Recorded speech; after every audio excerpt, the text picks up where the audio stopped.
do. I'm excited to kick it off with Twan Thomas with Koch Industries, and he's going to lead us off and get us started. So thank you very much, and the floor is yours. All right, absolutely. So first off, I just want to thank all of our panelists for being able to join.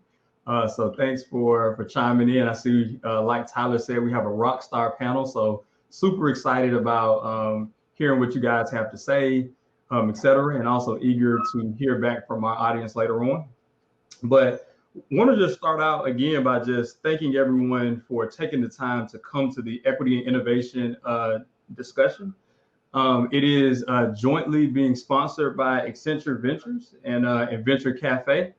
Again, my name is Twan Thomas. So I'm actually a director of product strategy in analytics and machine learning with Koch Industries. So just really high level about what I do. I actually work with all the different Koch companies in order to leverage analytics and analytics products in order to create value for the organization. So super excited to be here again. So right before we jump in, I'd actually like to take a moment of silence for Jacob Blake. I think at this point, everyone knows the situation and knows what happened here recently over the weekend. He was a 29-year-old black man shot 7 times in the back in front of his 3 kids. I think that, is one of those things that was very touching. I know right now we're dealing with a lot of systemic injustices and issues right now in our country. So I'd like to just send my love and prayers out to him, his family, and just to let him know that we stand with him. But I'd like to take a moment of silence for that.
All right.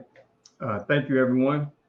So again, as Tyler said previously, today is a super exciting discussion. So we want to talk about not just checking the box, right? So how can organizations and each one of you here on the panel help us think about how our organizations and companies that we lead can help create better and more efficient equity initiatives around the way we work today, around the way that we partner with associates, partner with those that are working with us, and partner with those that are working alongside us, and just increase more diversity within the tech industry.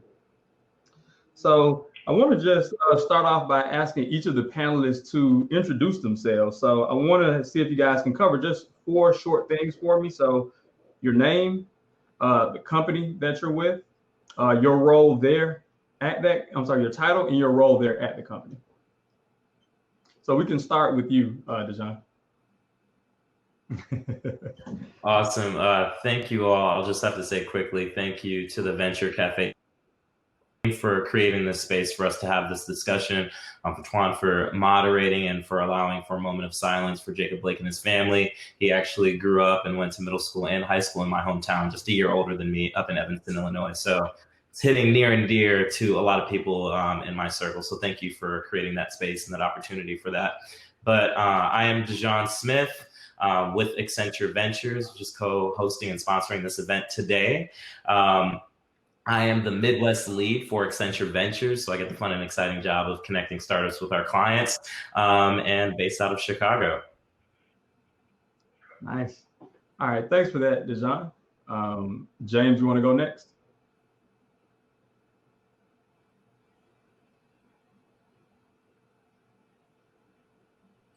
Can you hear me? Yeah, okay, sure great. can. Yeah, my name is James Page. I'm with General Assembly. I serve as the Vice President and Chief Diversity Officer. Been doing this work for a while. Really excited we're having this conversation in this space. I actually started off my career doing this work a couple of decades ago within Dell, and helped Dell build its global inclusion diversity program. And from there, moved to several organizations, helping them from the ground up launch this important work. So really excited to have this conversation and lean into some what I call brave and courageous conversations today. Absolutely. Malia, you want to go next? Yes. So my name is Malia Jones. I work at Less Annoying CRM. We're a small startup here in St. Louis. And my role, I kind of think of myself as a unicorn, but my title is the fellowship coordinator. So I run our coding fellowship.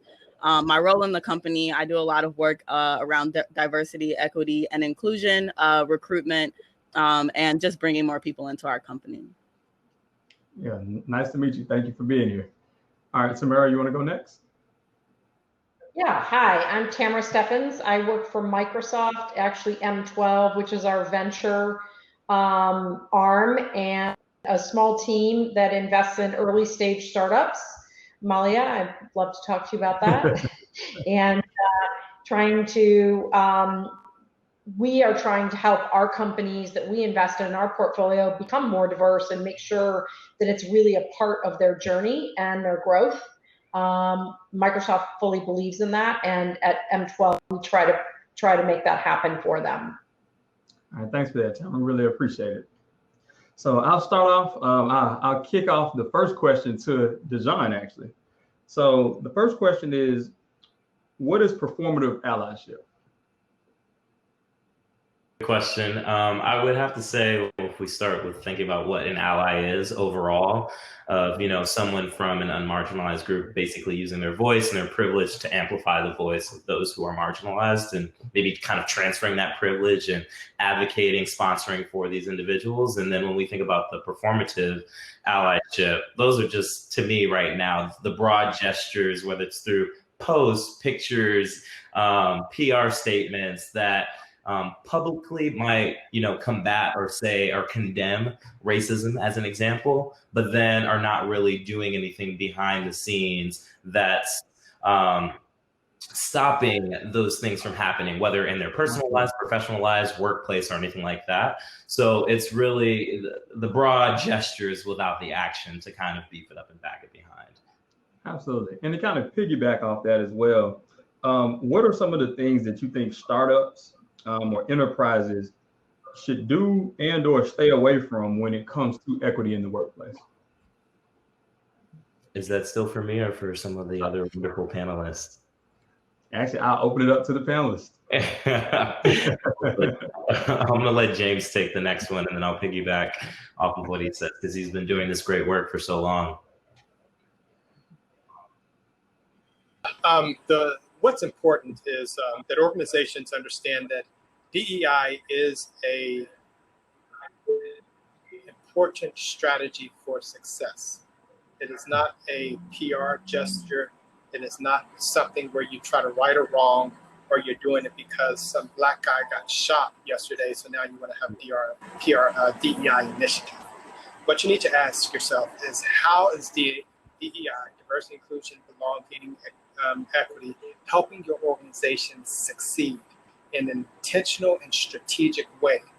What measures, metrics, quantitative data do you have to show that DEI is helping you to succeed? And how is it linked to both your short-term goals and your long-term goals? If you're not doing diversity work because it is aligned with your business, especially at an early startup phase, it is not the right reason. The final thing I'll end with this question, with this statement here. A lot of folks believe that just bringing in diversity is going to get you innovation. So you're an early startup, you need innovation, you bring a bunch of diversity in. Let me be really clear with this. Diversity is complex. And bringing diverse people into your organization is introducing an exponential level of complexity. Now, a lot of organizations promote leaders based on their technical prowess and not based on their proven leadership skills. So one of the things that I say is the quickest way to make an incompetent leader fail is to give them a diverse team, because that incompetent leader would see that diversity and the different reward patterns, communication patterns, the different ways that people want to be recognized, and the work environments will overwhelm that incompetent leader. However, if you give that same diverse team to a competent leader, that competent leader is going to be able to excel and deliver products far superior than any homogeneous team. So make sure you're intentional and that it's aligned and well thought out before you bring diversity into your organization. Because if you bring diversity in just because you want diversity, it is probably going to create more problems, if not part of a strategy, than not having. Wow, I mean, I'm speechless. Great, great answer. It's gonna be a tough one to follow. You go ahead, Glenn. So I really love everything that James just said too. I'm gonna do my best. I think that another area that companies really should stay away from is not considering privilege and its impacts on the systems in place in your life, your company, and then in our industry overall. So this is how we think about it at Less Annoying. And I just want to give you guys some context on a way that we did this and how we're trying to fix this. So at Less Annoying, we are a very basic CRM, and customer service is huge for us. It's actually the main thing that sets us apart. And because of this, we have to hire much higher caliber customer service employees than what's typically seen in the industry. And what we really know is we need excellent communicators. So again, we're a startup. There's not even 20 of us right now. But in the very beginning, when our founders decided to hire our first customer service person, they found someone who was already a customer service rep. He was awesome. And he was pretty closely related to their friend group. This person also has a WashU English degree. He's an excellent writer. And he came to Less Annoying and did a really excellent job. So when it was time to hire new people, we said, oh, he's doing an excellent job. We need to find people that have the same skills as him, because good writing skills equals good communicators. When we made that decision, we also made a lot of agreements within our companies. One, we said writing is important. When people write well, they communicate well. We decided that was what they meant when we made that decision.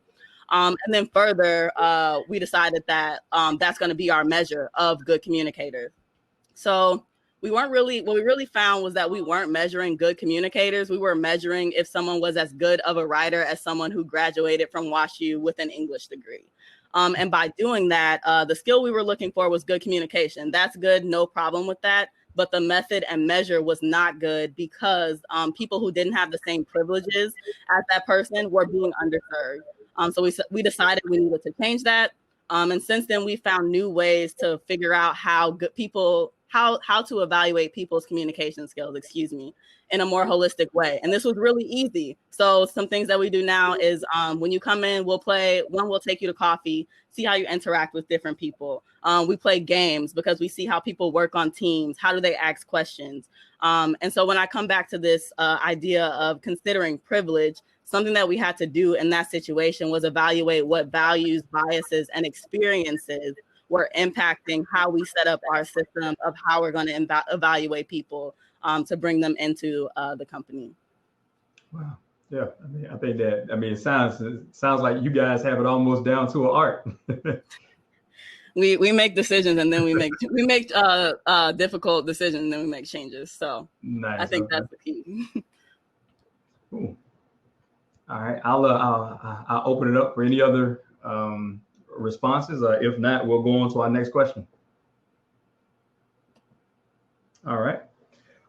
So another question I'd like to actually pose to the group as a whole is, what initiatives have your organizations created to address equity within the workplace?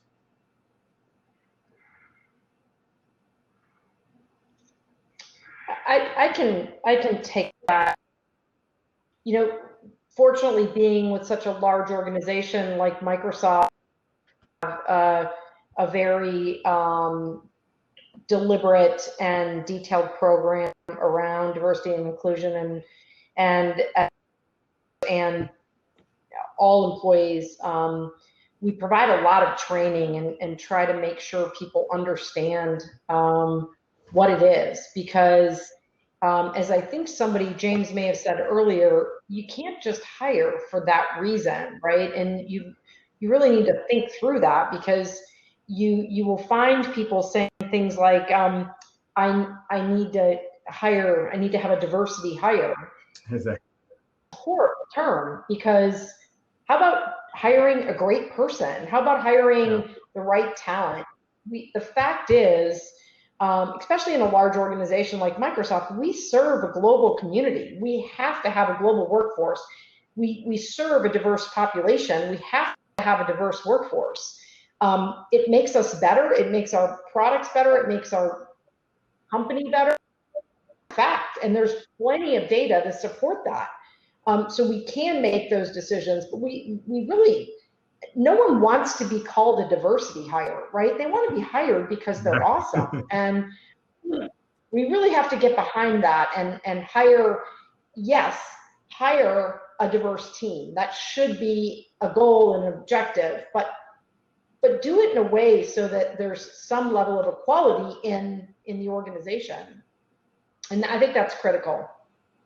Definitely. And I'll just piggyback off of that really quickly. Also working at Accenture, I mean, their main thing, they're like, we want to be the most diverse and inclusive company in the world. And, with like 500,000 people within our organization, to Tamara's point, like, yes, you have to have a big global team at the end of the day. And we've commitments. So definitely with the numbers, as far as back in 2017, when we said we wanted to get to equal 50% male, 50% female, if gender is binary for you, that was like our main goal to get to that by 2025. We wanted to make sure that we had at least 25% of our managing directors being women as well by 2020. And we're hitting those numbers. We're at 24%, at least for managing directors, and 44% women from an overall perspective. But outside of those numbers, it was always also the commitment on what are we doing, with organizations like Thrive Global, and making sure that we're having all this unconscious bias training to ensure that people coming into this organization are coming into a place where they feel valued, heard, they feel like they can get sponsorship to grow in their careers, which I think is very important. And then outside of that, with what we've been doing from a gender perspective, I'm excited that at least Julie Sweet, our CEO, and the global management committee is now making those same commitments, at least for Black and Latinx folks, as far as like actually hitting numbers, what we want to get. Because definitely, yes, we want to hire diverse teams, but sometimes you really do have to have that metric so that we know across the board that our organization is reflective of the communities that we're serving overall. And I'm happy about that from an internal standpoint, but I would say from an external standpoint of what we can do in the communities, our partnerships with Girl Who Code to bridge that gap of girls within the technology space, or Skills to Succeed initiative, when we're trying to I think we've hit 3.6 million people that we've helped to gain the skills to either get a job or to create a business. And then finally around our supplier diversity and sustainability program, this is also key. Accenture spends a lot of money from a procurement standpoint. So for us to finally get to a point where 34% of our procurement spend, at least within the US, are going to diverse founders, that money is going to diverse founders who are probably hiring diverse people within their teams, and putting food on the table and just creating more opportunities for them to grow overall, which I think is very important, because outside of the access and exposure in technology, I think these communities also who are underserved also need the capital investment in their businesses and in themselves, so that they can build the generational wealth to continue to thrive in the society that we're living in today. Absolutely. And kind of piggybacking on what Dujon is saying there, I'm just curious from some of our other panelists. I mean, what are some of the things that your organizations are doing to ensure that we are having diverse hires, to ensure that we are looking at the right metrics? And then even more importantly, what are some of the things that we're doing in order to help foster the success of these individuals when they do come into the organization? You ready? Okay, I was going to say, James looks like he's ready. I'll quickly jump into there. Part of my background is a DI perspective. I'm a business guy, and I'm an engineer. That means that, how do we measure it, and how do we make sure it helps business succeed? From a DI perspective, there are 3 big buckets of data that I think organizations need to acknowledge. The first big bucket of data is what I call our wellness data. That's things that help us understand the pulse of the organization. That can be employee engagement surveys. That can be how many Black folks, gay folks you have. What's the satisfaction rate of your employees? All those things come together and they create this picture as far as the pulse of the organization at this moment. A lot of organizations spend most of their time really focusing in on that set of data from a DI perspective. The other bucket is what I call our preemptive measures. That's where we come into an organization and we look and we say, what are the threats to the organization at this moment? And how do we, especially from a DI perspective, and how do we get ahead of those threats? I was with one organization and we saw a couple of different threats. We saw that we had a threat due to some actions of a tenured staff member against a particular population. We had a class action lawsuit that was going to be taking place and some other things. Now, before those threats even happened, I pointed out in my assessment when I first got there that there were a couple of groups that we were vulnerable with. One was African American population. The other were women senior leaders. The other was the transgender population. And for each of those groups, we did some preemptive measures to ensure that we were, before problems arise, we were starting to get ahead of any issues that came about. Now, as a result of that, one of the great programs we put in place at this one organization I was a part of was we used a lot of linens, bed linens and things of that nature, like a lot of linens for this hospital system I was a part of. We said we're going to do a carve out from the national vendor, and we're going to do a carve out of pillowcases. When we did the carve out of pillowcases, we went to a local. We decided to rehab an abandoned building in the area, and this local vendor also brought on 5 other local employees. Now, this is really important because it's one thing to say that we're just giving money to diverse vendors that happen to be somewhere. It's another thing where you're saying we're going to invest in local vendors and we're going to help them stand up their business.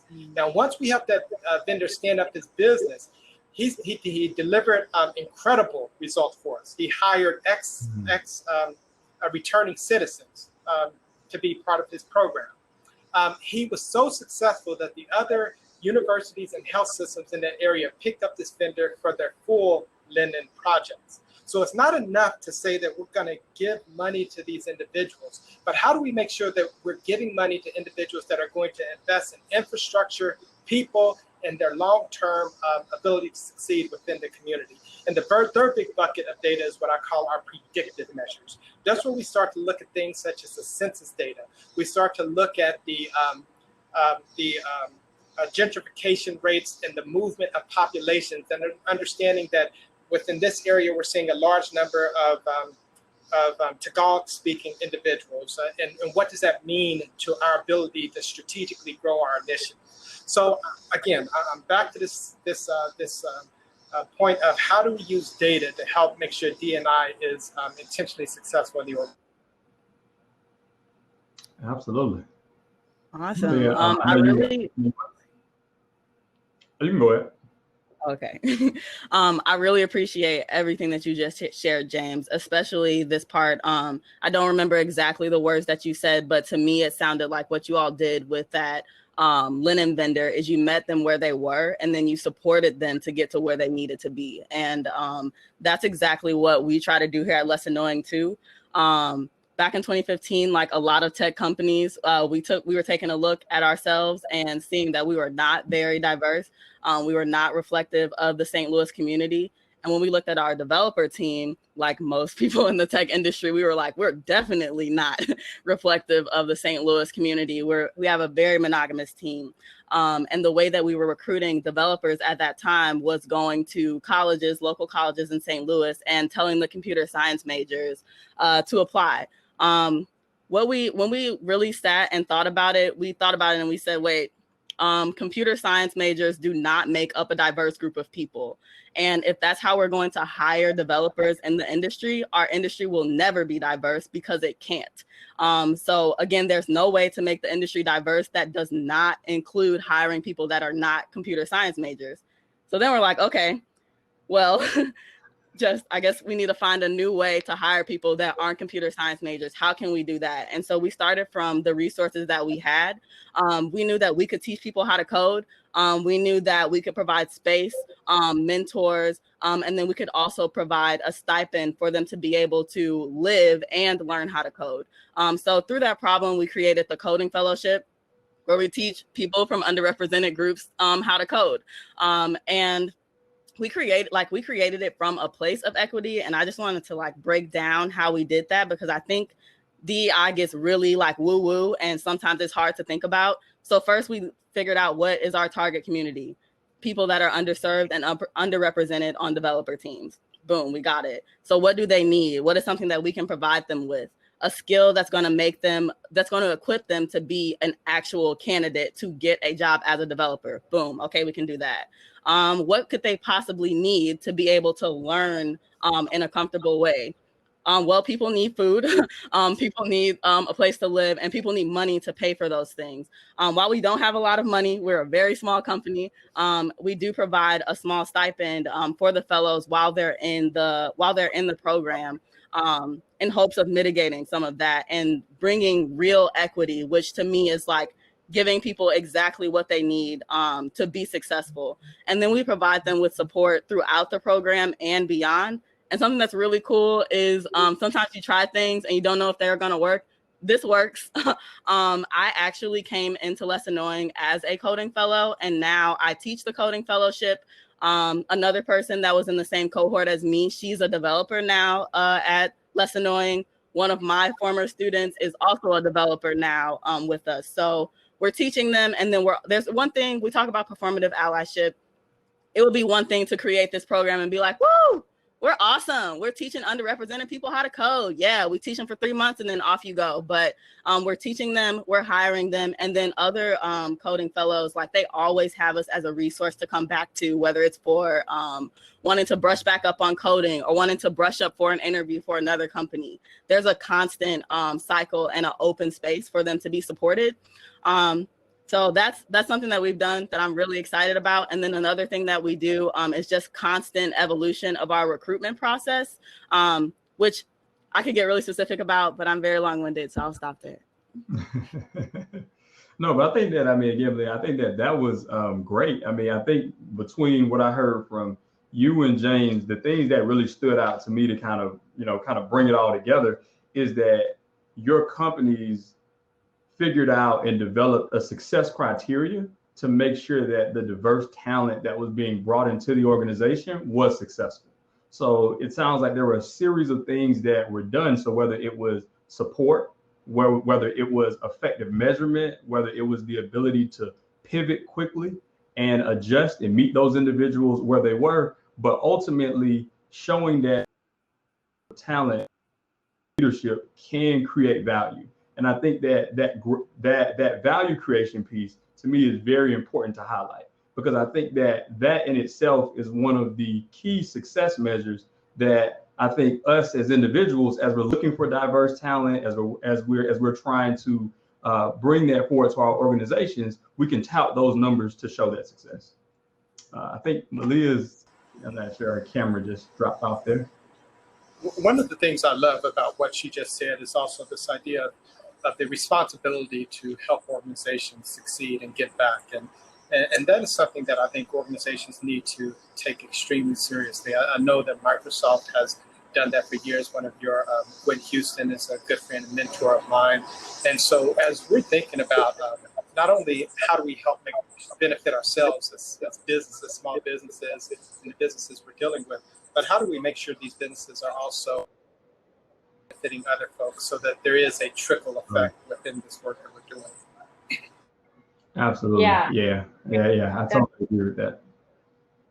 So true. And to Malia's point, I'm really fortunate that I work for Microsoft, because we do have a lot of resources that we can put behind some of these inequities across the board. Speaking of just trying to help, we in the venture community, we've done a female founders competition for the last couple of years because female founders only get 10%, less than 10%. It's between 3 and 4% of all the venture funding that is out there goes to female founders. Yet some of the best, most profitable companies are run by females. We're trying to change that. It's even harder in what I would consider a URM community, right? We do have talent. We have talent that can start these companies that have great ideas, but how do you get funding, right? And how do you provide exactly what Malia was talking about? Do we figure out how to do a great incubation program where we can fund not their company but them, right? Start the company, because it's incredibly difficult, and it takes it takes a village, right, to make this right. And we have to just every day figure out how to make work not only in the venture community but in tech in general. I think it's just a huge issue in tech, and we have to. Absolutely. And to piggyback off that really quickly, I was talking to friends, family, and such, and on the corporate side, we always say women and underrepresented groups are over-mentored and under-sponsored, which is an interesting conversation to have. Like, mentors are great, and the work is really on the mentee to really, have a conversation. But when you're sponsoring someone and you're using your privilege to either create space, help them advance their careers, talking on their behalf in rooms and at tables that they do not have access to, that's a whole other thing. And then also within the VC and sort of founder space as well, is that women and minority founders are over-mentored but then under-invested in. And then how do we shift the conversation in both worlds, at least from people donating their time and their resources? If you want to donate your time, you can volunteer. If you want to donate your resources, there are great nonprofits that are out there, but why not invest? Because they are just the best entrepreneur, because they know their space, they know their product.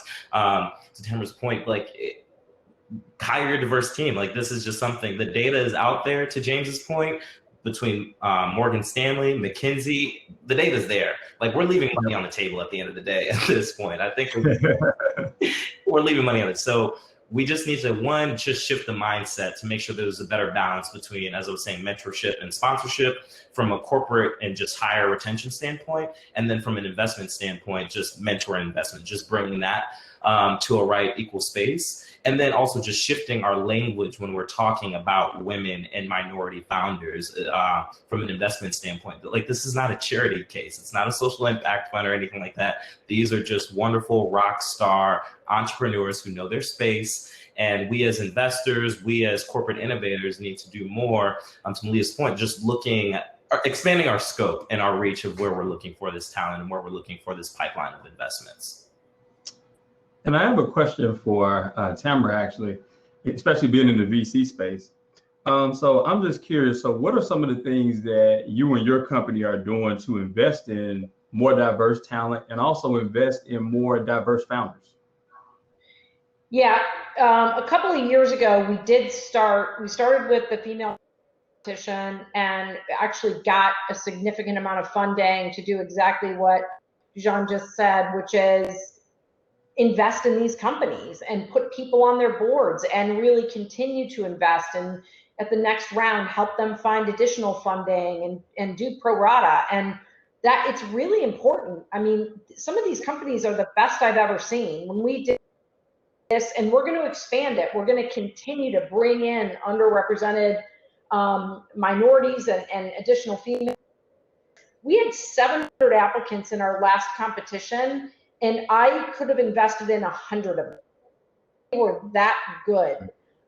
So you've got to give them an opportunity to, if you think of the traditional venture world, you see the same people over and over again, and it's not diverse at all.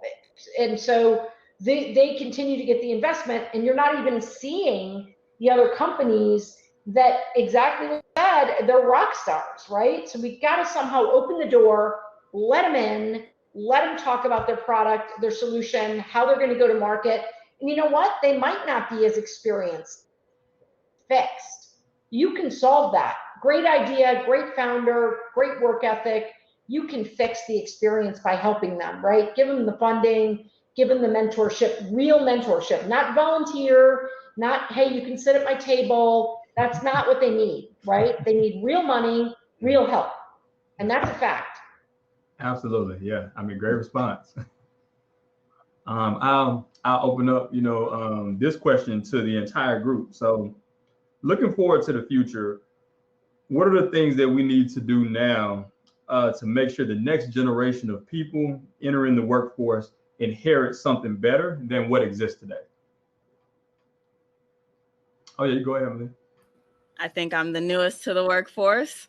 So I think that future people of the tech industry and just the work industry in general need the current people, the current underrepresented people in the industry now to be there when they get there, like to just stay, because underrepresented people get in sometimes and leave because it's terrible and toxic. We need them to stay. And then on top of that, we need them to be in leadership roles. We need them to be the mentors. We need them to be the managers. So I think it can get really easy and fun and woo-woo to talk about the future. But future changes come from present action. And I think that's where we need to move from right now. I think that somebody had a conversation like this 10 years ago before I was working. And it would have been great if I entered the industry with BIPOC people at my company, with BIPOC people in leadership already there. So I think that that's where we need to start. We need to make sure that they're valued, they're paid, and they're promoted.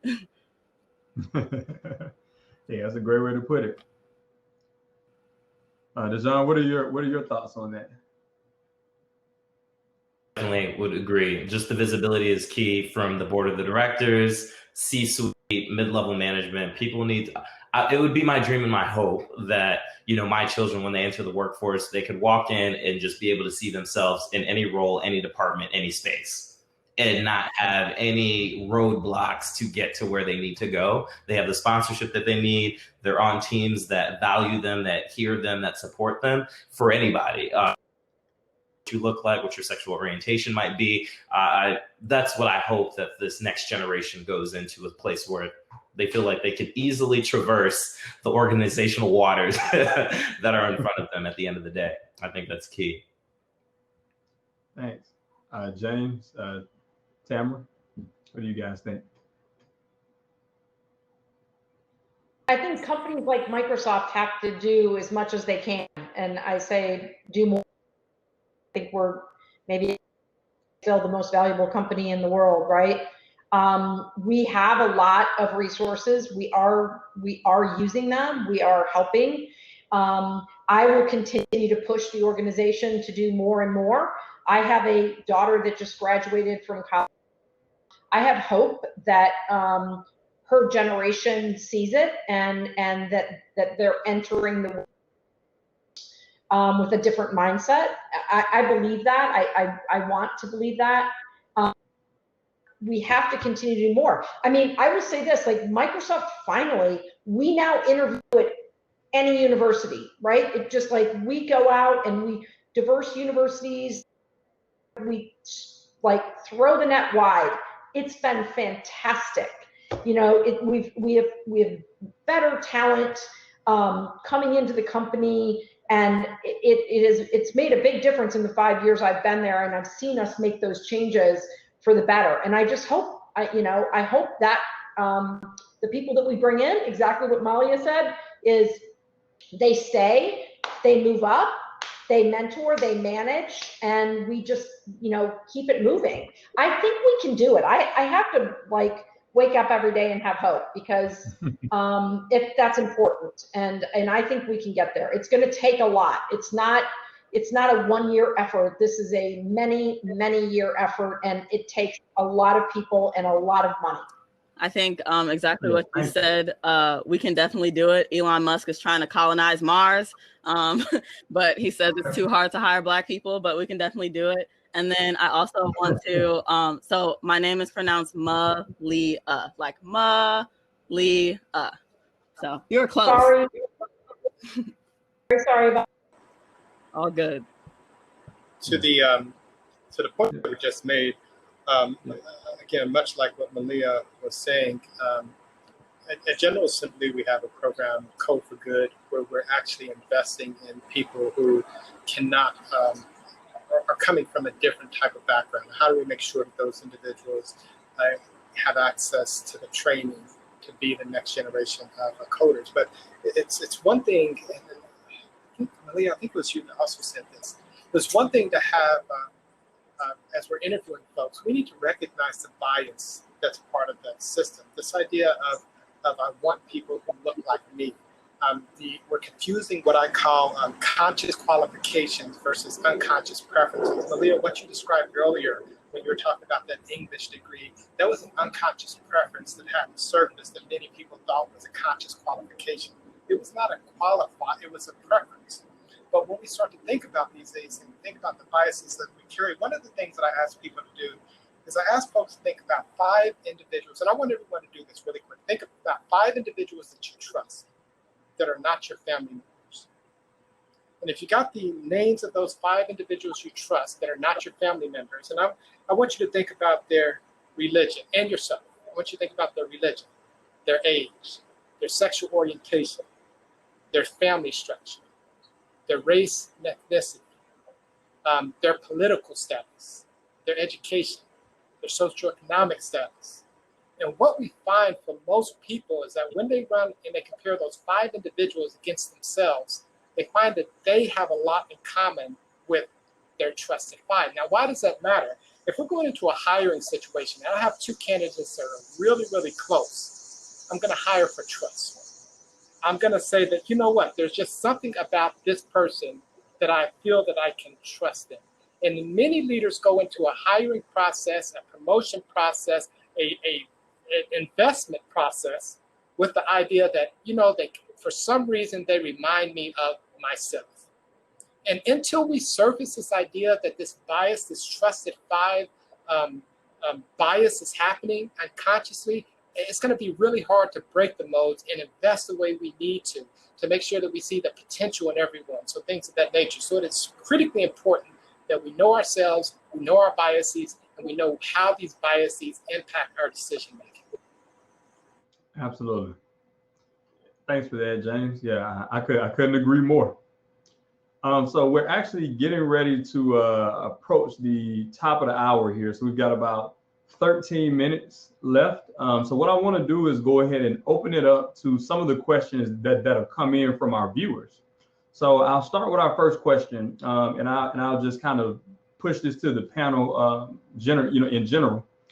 First question is, when putting numbers like 25% women in leadership positions, how do you decide the percentage, and what are the steps to bring in more women into the hiring process? So I come from the smallest company, so I feel a little nervous answering, but I think that we kind of had to think about things like this with the coding fellowship as well. I think that we're very local, so this is how we look at it. So we're in St. Louis. We think about, okay, what is the percentage of women in St. Louis? What is the percentage of Black people in St. Louis? Like, what does that percentage look like in your community first? And then we can go bigger. We can go into, the country, into the world. That's one way that I think that you can start. And then can you say the last part of that question again, please, Twan? Yeah, absolutely. So I'll read the whole thing again. So it's when putting numbers like 25% women in leadership positions, how do you decide the percentage, and what are the steps to bring in more women into the hiring process? So thank you. That sounds like a pipeline type of question to me. And if the argument is like, there's not enough women coming in, where are you looking? Where are you putting these pipes? And why are you putting them in the same places that you haven't found them ever before? If you're thinking like you're not finding enough people, you need to go and find them. So if the topic of discussion is women founders, where are they meeting up with other women founders? Where are they meeting to find new resources? Are they going to marketing? Are they going to marketing boot camps? Are they going, like, where would you find these people? Not where have you been recruiting? Not what has the system been, because they haven't been there. So I think that the big answer is like, probably not where you're looking right now. You probably need to learn more about the community that you want to bring in, and go to them. Something that I think, like, let's say like you're thirsty, and you know that there's a well that exists, but you've never heard the word water. So one, it's going to be really hard for you to get to the well because you don't know where it is. And it's going to be hard for you to ask for directions to the well because you've never heard the word water. But if somebody comes and says, hey, I know how you can get hydrated, let's go. Like, most people are going to say, okay, let's go. Some people might say, I'll find it on my own. But I think that's kind of like the world that we're looking at when we talk about these pipeline problems. We're like, why aren't the people coming to the well to get water? We put maps everywhere. It's like, you didn't teach them how to read the maps and you never told them what water was. So why would they come to you? Absolutely. No, I mean, excellent point, Malia. Excellent point. Anybody else want to comment on that one before we move to our next? I'd like to quickly jump in on that one as well. One of the things I think we need to be very careful of, we use the term women a lot. And quite frankly, it's not a woman problem we have. We have a Black woman problem in many of these organizations. And so I think we need to be a lot more specific in saying that we're not just trying to recruit women, because quite frankly, women have become a default for diversity in many organizations, but we don't have a Black woman. So let's be really clear about that. And the other thing I want to say is that hiring starts a lot earlier than making the offer. I'm probably going to get a lot of pushback, but I'm not a huge fan of quotas to say we're going to hire this percentage of individuals. What I try to do is create a robust process that examines the number of people, that examines the disposition of candidates through our system. So how many people do we have applying from each category for a job? And as we look from application to first resume screen, to telephone screen, to second telephone screen, to in-person, to offer to accept, what we find is that the funnel for underrepresented communities narrows a lot faster than the funnel for majority populations. And so we can say we're going to hire 25%, blah, blah, blah. What we need to realize is that diverse individuals, underrepresented communities are getting cut out of the process if we do a disposition report at twice the rate of majority populations. So what are we going to do to make sure that we have a stronger process that examines, creates rigor, and ensures that we're holding qualified candidates in our process, in our hiring process more intentionally and longer? Absolutely. I mean, great response, both Malia and James. You guys are getting quite a few praises here in the chat. All right, well, I'm going to move over to our second question. Just one more. James just made me think about just the way you're talking about these funnels is very interesting. And if anybody is watching that's at a company that is like a performative allying type of place, like a way to get people to think is like, think about diversity, equity, and inclusion the same way that we think about marketing and sales. Like, if you guys went to your investor and they're like, yo, sales are down, we got to do something. And the founder's like, well, our pipeline's broken. Like, I don't know what we're supposed to do. Like, your investor's going to leave. And so like a way to like get them to start thinking about things, like make it as important as our sales are, because it really is. James, we're hitting all the points and made me think of that. Thank you. No, I mean, that's a great follow-up. The next question, I think is geared a little bit more towards James, but I'll still open it up to the teams. But James, I'd like for you to respond first. So the question is, how can a small startup create a program like General Assembly when teams are small? When teams are small and resources are limited. How can they create a DI program like General Assembly? Yes, I believe that's the kind of spirit of the question. Yeah, I think you have to have an individual or someone who is going to help make sure other executives understand the business advantage for DEI in a global society. I think that's where it has to start. And realize there's not a real end goal. to DEI.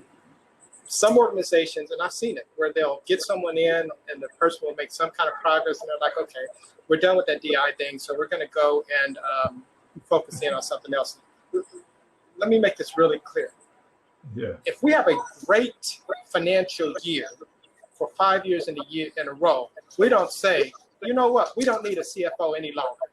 Everything's going great. Let's get rid of that CFO because it's going great. No, you continue to invest in that CFO. You continue to invest in their team. You continue to invest in the tools and software the CFO needs to be successful.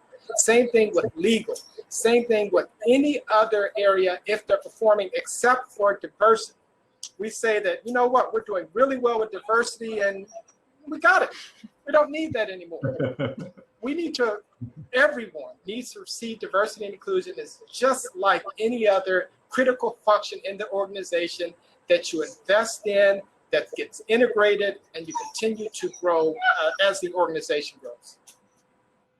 Absolutely. I think that that's a very, very good point. I mean, really, that analogy really resonates with me as we think about a CFO or any other leadership position. You know, I mean, we could even take it up to a CEO, right? We never fire our CEO of the company. So why do we look at diversity, equity, and inclusion as something that can just come and go and sway like the wind, right? And so I think you bring up a very, very valid point, James. Yeah, Malia, you can go ahead. So from a small company perspective, something that I see in what we do and just our intentions on how we just go at all of our problems, but especially with DEI problems too, is you start where you are. Start with what resources do you have? We started with, we know how to teach people how to code. Let's do it. So whatever you have, whether that's money, whether that's skills that you can teach, whether that's access, maybe you have access to a group of high schoolers, or whatever you have access to, start there. And then don't be afraid to ask questions. The way that I got into the coding fellowship was my friend was one of the people that was in contact with our CEO making the program. And so that's how I found it. So don't be afraid to ask for help. And just start wherever you are. I really believe in taking what you have to make what you need. And small places really need to do that because we don't have a lot usually. Absolutely. Anybody else want to comment on that one before I move on to probably our last question? We only have about 3 minutes left before we have to wrap up. But I think that this particular question is a really good one. Anything else, or anybody else? I meant to say. The other thing is find a good consultant. If you can't afford a diversity, find an officer, find a good consultant who's going to create some accountability and get to know your organization. Absolutely. All right, thanks for that, James. And possibly our last question is, it actually comes in from Rachel. So she says that she works at a startup fund out of a university. And her question is, how do we introduce equity initiatives into deep institutions or systems where there is a lot of resistance to change? I mean, great question, by the way, Rachel. Unless someone else wants to jump in, one of the things that I've done when I've introduced diversity programs is you need to understand how success works within the organization you're a part of. So you look for other initiatives that have been successful and maybe a couple of 3 or 4 initiatives that have been universally successful, and map out why those initiatives have been successful. Was it that they had clear CEO buy-in? They were aligned with the mission of the organization. They had a good budget. I don't know what it is, but what are the areas that have made other initiatives successful? And how do you map your DI initiative so it does that exact same type of pattern that you've seen? The other thing is understand the God terms within your organization. The God terms within the organizations are terms with things that are so big they can make things that are less important seem important. And healthcare is patient safety, and education is student success rate. And if you think about the second Bush administration, there was a term he used to shut down departments, get new departments created, change our American rights, and people did not push back. And it wasn't because he was such an incredible president, not being partisan at all.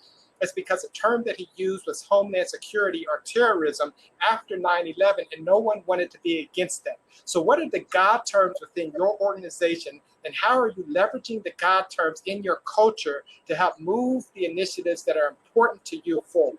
It has to be intentional, it has to be strategic, it has to be well thought out. Absolutely. Oh, you go ahead, Malia. I think another aspect of working within deep places that have these deep institutional oppression and just pushback and just all these things is having support for yourself. So whether that's people that work with you, whether that's students at the university, whether that's the founders, having people that will, one, like hold you when you cry because the people that you're talking to don't want to listen to, because I think that in DEI, we really forget about mental health for all of us change makers. We think we're just supposed to like go up against all this change and keep taking it. You need a support system if you're going against bigots. Like, you need it. And then on top of that, hopefully some of them work with you and they can go to those meetings with you. Hopefully they're helping you try to dismantle these systems. But more than anything, I think that people that are in places where there's just a lot of oppression, a lot of trauma. More than anything, we need people to hold us.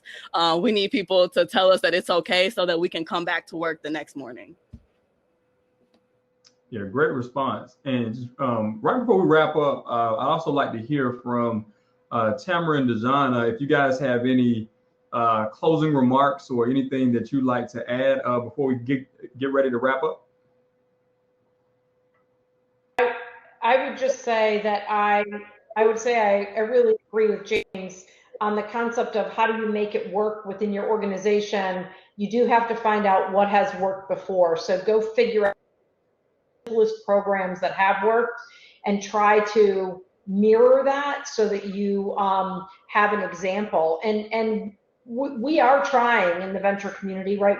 We've done more for women, and you're right, James, we need to do more for Black women. I 100% agree. But we need to figure out how to help underrepresented minorities as a whole, right? And we've some success with women.